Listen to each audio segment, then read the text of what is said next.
Halo teman-teman, jumpa lagi dengan channel Budi Wong Toyota. Nah, ini akan saya bacakan pertanyaan dari user Reska Tresnanto. Nanya nih, dulu Ken Arok kredit jalan leasingnya pakai apa ya? Leasingnya Ken Arok itu dipastikan, kalau memang zaman itu ada leasing, ya nggak dipastikan sih, kemungkinan besar dia pakai TAF, bukan Toyota Astra Finance, tapi Tunggul Ametung Finance. Lagian yakin carane Ken Arok itu kredit, Ken Arok itu mosok zaman segitu kan istilahnya belum ada leasing. Terus Ken Arok itu secara background mungkin dia tidak mempunyai wawasan terhadap perkudaan mungkin, atau kalau dia bisa jaga dia beli cash atau beli kreditnya pakai sistem Avalis. Avalis itu adalah yang kreditin yang punya barang itu sendiri, jadi dikreditin, ngutang lah istilahnya, ngebon, nggak pakai lembaga pembiayaan. Atau bisa juga dia pakai barter, di barter pakai itu, kemarin di barter pakai batu yang buat gedik alat cukur itu kan efektif juga itu untuk di barter sama kuda. Jadi jawabannya pertama, Tunggul Ametung kalau punya finance, si Ken Arok kredit sama si Tunggul Ametung itu kalau memang kudanya kredit.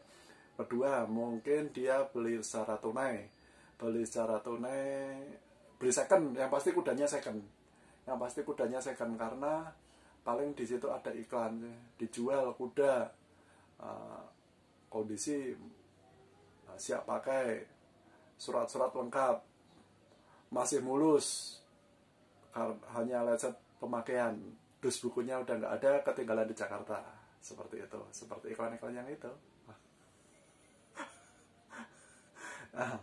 Ya, kurang lebihnya seperti itu. Terus pertanyaan kedua, kadang saya sering memperhatikan semut kalau jalan sering bertabrakan dengan semut lain. Yang saya mau tanya Om, kira-kira mereka ngobrol apa ya Om? Ini nggak ada kerjaan lain selain ngamati semut. Ini berarti orang kedua setelah Obi Mesah yang semut-semut di dinding. Bukan ya, lagunya apa sih itu yang semut merah? Oh ya, pokoknya itu.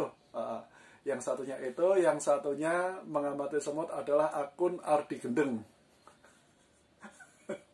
Gendeng. Ya wes rapopo. Karena ya memang aktivitas mengamati semut, dia ngobrolin apa. Saya nggak yakin dia lagi ngobrolin apa. Bisa jadi dia cuma cipika-cipiki, bisa jadi ini semut ini cuman karena jalannya dia pakai jalur-jalur yang sempit, dia mikir lo, oh ya, dia mau cari jalan, pakai, kan sempat nggak punya ini lampu dim, jadi kalau dari sini dia nggak bisa cerap ini, mikir dulu, dia harus dekat baru mikir itu, seperti itu. Paling nggak kalau menurut saya sih dia nggak ngobrol sih. Kalau ngobrol itu sekian detik istilahnya, semut itu ketemu sekian detik, semut itu ketemu sekian detik. Jadi untuk suatu pengobrolan itu ada nggak sih yang sekitar paling 2 detik, 1 detik adalah tercipta suatu obrolan itu paling nggak kan ada basa-basinya. Dari mana? Oh ya, oh sambil elus-elus dengkul. Nah kalau kayak gitu biasanya mau ngutang. Saya kan ceritain orang lain, saya ceritain saya sendiri. Basa-basi ngelus-ngelus dengkul. Gini Pak. Itu biasanya mau ngutang. Itu saya nggak ceritain orang lain ya, saya ceritain diri saya sendiri. Kalau saya mau ngutang kayak gitu biasanya. Nah, bisik-bisik, duit potang sile satu sih, saya sudah balik. Itu serem. Itu ngutang yang paling umum. Atau kalau yang paling yang mana, wes nganggo duit musik, saya suka balik. Wes nganggo duit musik, sesuk aku gentahin. Nah, itu kalau di warung. Itu seperti itu. Jadi semut itu nggak ngobrol, semut itu dia cuma nanyain, "Wes temu urung? Sudah temu belum?" Nah, dia udah ada kodenya, udah temu belum? Dia nanyain itu alat kelaminnya itu yang hilang waktu zaman Nabi Nuh itu.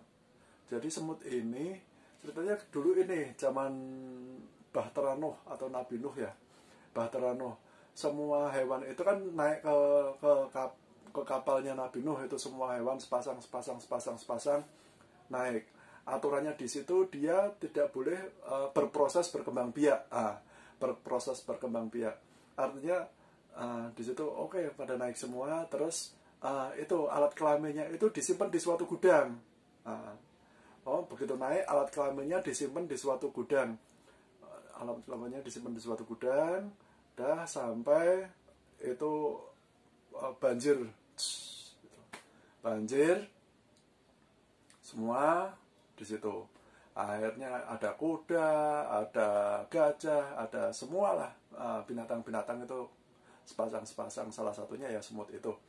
Setelah banjir selesai, oke, banjir udah selesai, silahkan kalian turun, jangan lupa itu kelaminnya diambil ya. Oh ya, karena kuda itu kan dia kan paling cepet,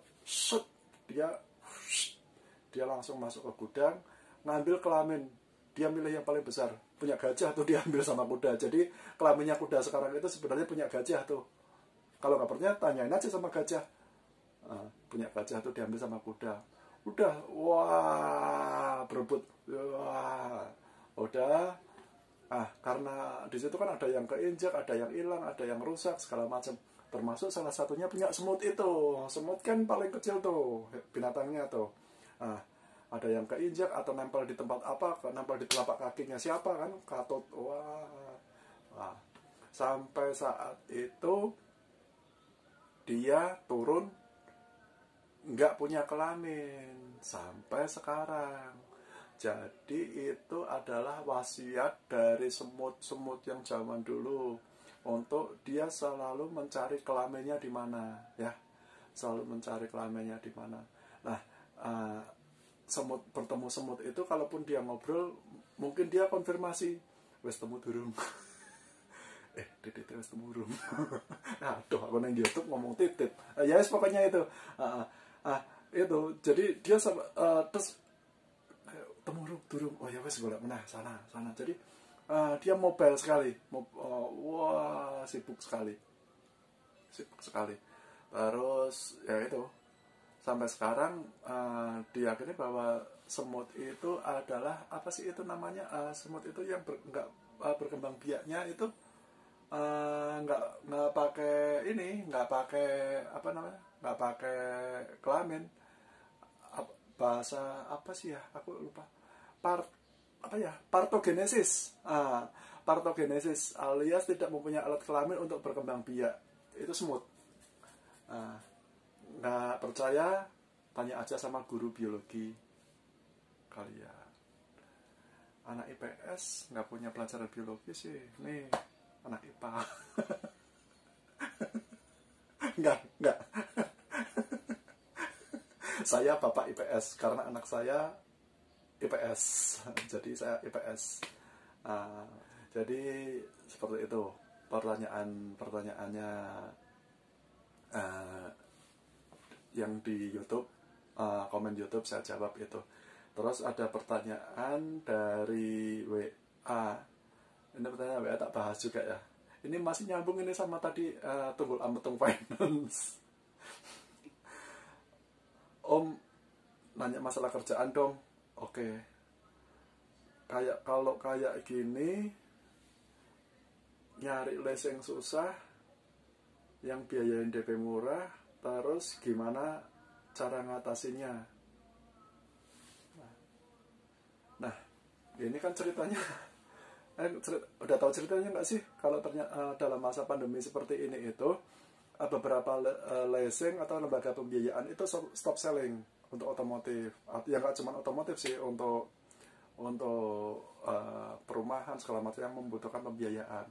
Mereka yang tadinya bisa membiayai dengan DP 10, 20 itu mereka rata-rata udah minta DP 30, 40, ada bahkan ada yang 50% dari harga. Kalau pertanyaan seperti itu saya nggak tahu jawabannya. Nanti kalau bisa ditanyakan ke Ken Arok ya.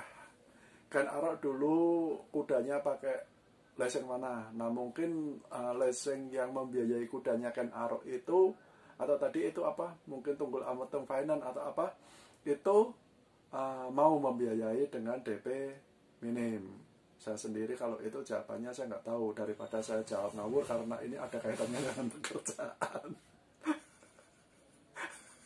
Ya, seperti itu. Oke, segitu dulu. Terima kasih. Sampai ketemu lagi di channel Budi Wong Toyota.